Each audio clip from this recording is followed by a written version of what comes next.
ಕಲ್ಪತರುನಾಡಲ್ಲಿ Hemavathi link canal ಕಿಚ್ಚು ಈಗ ಜೋರಾಗ್ತಾ ಇದೆ. ಹೇಮಾವತಿ ನೀರಿಗಾಗಿ ರೈತರ ರೋಷಾಗ್ನಿ ಈಗ ಭುಗಿಲೆದ್ದಿದೆ. ಸಮಸ್ಯೆ ಏನಿದೆ ಬಗೆಹರಿಸಲು ಹೇಳಿದ್ದೇನೆ ಅಂತ ಸಿಎಂ ಹೇಳ್ತಾ ಇದ್ದಾರೆ. ಮುಖ್ಯಮಂತ್ರಿಗಳ ಪ್ರತಿಕ್ರಿಯೆ ಇದೆ. ಯಾರು ಕೂಡ ಪ್ರಾಜೆಕ್ಟ್ಗೆ ಅಡ್ಡಿಪಡಿಸುವಂತ ಕೆಲಸ ಮಾಡಬಾರದು.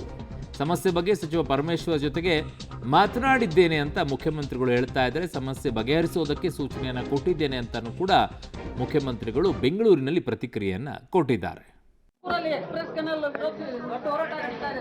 ಹೇಳಿದೀವಿ ನೋಡಿಯಪ್ಪ, ಯಾರು ಪ್ರಾಜೆಕ್ಟ್ಗೆ ಅಡ್ಡಿಪಡಿಸ್ತಕ್ಕಂಥ ಕೆಲಸ ಆಗಬಾರ್ದು. ಪ್ರಾಜೆಕ್ಟ್ ಅದಕ್ಕೆ ಅದರಲ್ಲಿ ಏನು ಸಮಸ್ಯೆ ಇದೆ ಅಂತ ನಾನು ಇವ್ರ ಜೊತೆ ಡಿಸ್ಟ್ರಿಕ್ಟ್ ಇನ್ಚಾರ್ಜ್ ಮಿನಿಸ್ಟರ್ ಜೊತೆ ಮಾತಾಡಿದ್ದೀನಿ, ಪರಮೇಶ್ವರ್ ಜೊತೆ. ಅವರು ಹೋಮ್ ಮಿನಿಸ್ಟ್ರು ಕೂಡ ಇದ್ದಾರೆ. ಅದನ್ನು ಬಗೆಹರಿಸಿ ಅಂತ ಹೇಳಿದ್ದೀನಿ. ಹೇಳಿದೀವಿ ನೋಡಿಯಪ್ಪ, ಯಾರು ಪ್ರಾಜೆಕ್ಟ್ಗೆ ಅಡ್ಡಿಪಡಿಸ್ತಕ್ಕಂಥ ಕೆಲಸ ಆಗಬಾರ್ದು.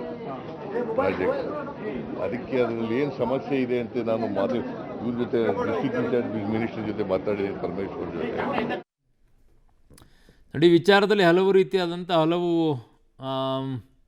ಬೇರೆ ಬೇರೆ ರೀತಿಯಲ್ಲಿ ಹೇಳ್ತಾ ಇದ್ದಾರೆ. ಪರಮೇಶ್ವರನ್ನ ಕೇಳಿದರೆ ಪರಮೇಶ್ವರ್ ಇನ್ನೊಂದು ರೀತಿಯಲ್ಲಿ ಹೇಳ್ತಾರೆ. ಅವರು ಕೂಡ ತುಮಕೂರಿನವರೇ. ಬಟ್ ಹಂಗೆ ನೋಡಿದ್ರೆ ಕೊರಟಗೆರೆಗೆ ಇದರಿಂದ ಏನೂ ಆಗಬೇಕಾಗಿಲ್ಲ. ಅವ್ರು ಕೊಟ್ಟರು ಅಷ್ಟೇ, ಬಿಟ್ಟರು ಅಷ್ಟೇ. ಕಾರಣ ಅವರಿಗೆಲ್ಲೂ ರೀಚೂ ಆಗೋದಿಲ್ಲ. ಇಲ್ಲಿರುವಂಥ ಸಮಸ್ಯೆ ತುರುವೇಕೆರೆ, ಗುಬ್ಬಿ, ತುಮಕೂರು ಮತ್ತು ತುಮಕೂರು ಗ್ರಾಮಾಂತರ ಜೊತೆಗೆ ಕುಣಿಗಲ್ಲು.